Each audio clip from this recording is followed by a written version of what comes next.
Dado o conjunto de experiências sócio-históricas no Brasil, você tem manifestações mitológicas, religiosas ou culturais, onde a ideia do rei e da rainha se expressam fortemente. Né? É a rainha dos baixinhos, é o rei do futebol, é o rei da música. A ideia de rei e rainha no Brasil, no carnaval, então, nem se fala, né, cara? Né? Nas letras das músicas, e certamente ligado a esse passado colonial, de um país que teve reis, de um país de uma hierarquia estrita, né? Hoje mais móvel, mas ainda estrita, entre a burguesia, entre os nobres no passado e o povo restante, e assim vai. Então você veja nas letras de músicas do carnaval, por exemplo, a ideia de majestade, a ideia de rei, de rainha, né, de nossa mãe, toda uma série de coisas que aparecem, né? Da própria ideia de Maria, mãe de Jesus, aparece a ideia de rainha, é tudo isso.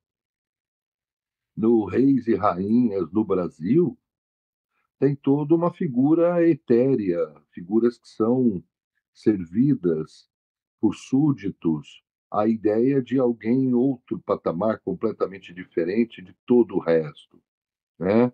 Mas se você vai, por exemplo, na cultura inglesa, que, como sabemos, grande parte do povo da cultura inglesa valoriza a monarquia, né? Eles veem a monarquia de uma outra maneira, né? As pessoas muitas vezes não entendem, poxa, mas como é que inglês, o povo desenvolvido, ainda fica com monarquia, coisa lá da Idade Média e assim vai, né? Mas a ideia é que, para além das turbulências políticas, exista uma referência de autoridade com maior estabilidade e uma referência de autoridade que serve ao reino.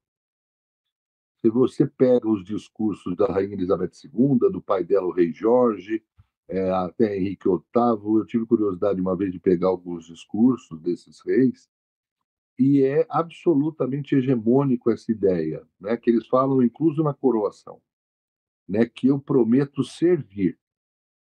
É a ideia de ser um servidor, né, o que não aparece na concepção de rei e rainha no Brasil, né? O que eles chamam, né, at your service, né? Eu sou o rei ao seu serviço, né? Então existe uma relação do povo inglês com a monarquia extremamente forte, né?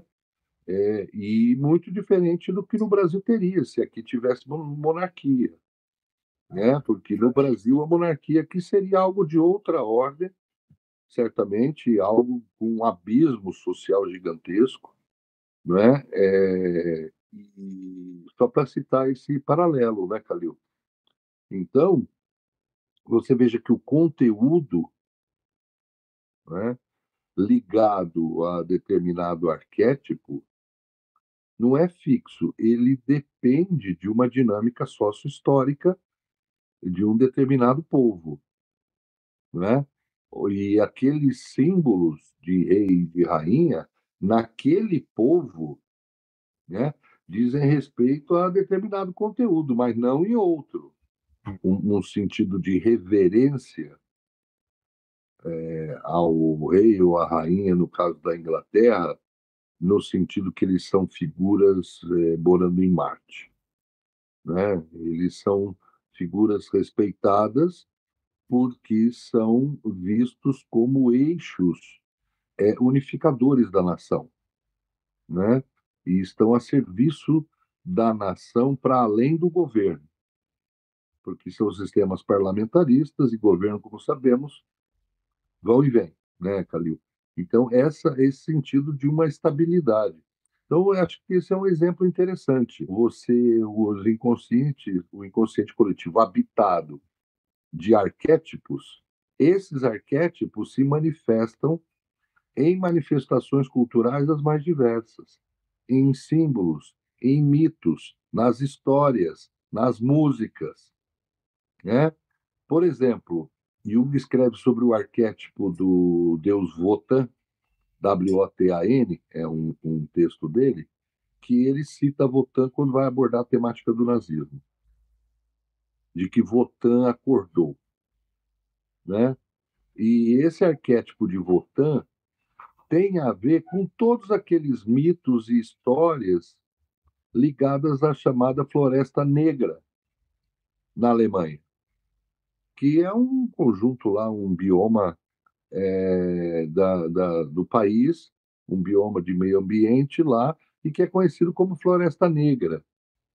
E dali, né, nascem heróis na cultura alemã, né? E o Jung explora essa questão do Wotan, o levantamento de Wotan, a ideia de que a Alemanha está se reerguendo e etc., como ele começou a falar no início do nazismo, né? Mas depois percebeu o engodo daquilo, né? Depois percebeu a loucura daquilo, né? Mas jamais aderiu a isso, né? Não se tem dados históricos em nenhuma bibliografia de Jung de adesão dele a isso, né? O que me parece que houve foi um tremendo erro de avaliação dele, e para ser um pouco irônico, Calil, condicionado pelo seu próprio inconsciente coletivo, o dele, né? Um tremendo erro de avaliação de que não havia perigo no campo teórico dele no que diz respeito a uma apropriação pela ideologia nazista, como que ocorreu.